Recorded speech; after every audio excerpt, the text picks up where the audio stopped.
ना जानू मैया बिंदिया कहाँ गिर गई, ना जानू मैया बिंदिया कहाँ गिर गई।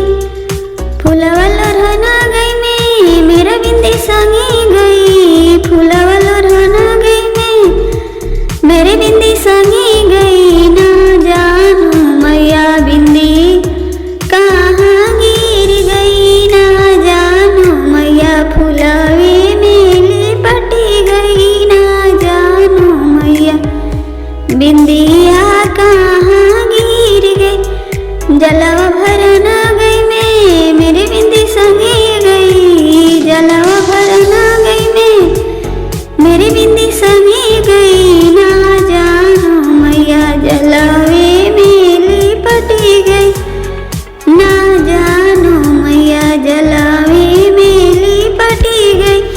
ना जानू मैया बिंदिया कहाँ गिर गई, ना जानू मैया बिंदिया कहाँ गिर गई।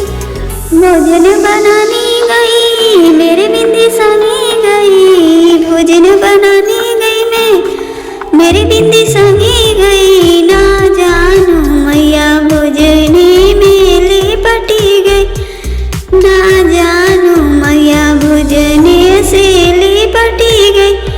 ना जानू मैया बिंदिया कहाँ गिर गई, ना जानू मैया बिंदिया कहाँ गिर गई।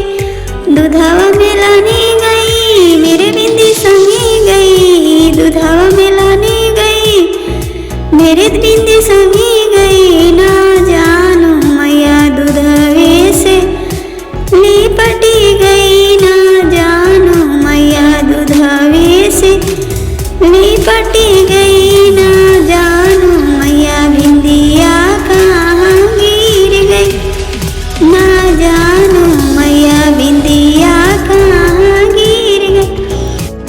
थैंक यू दोस्तों, इस वीडियो पर बने रहने के लिए। वीडियो अच्छी लगे तो वीडियो को लाइक और चैनल को सब्सक्राइब जरूर करें। एक बार प्रेम से बोलो दुर्गा मैया की जय।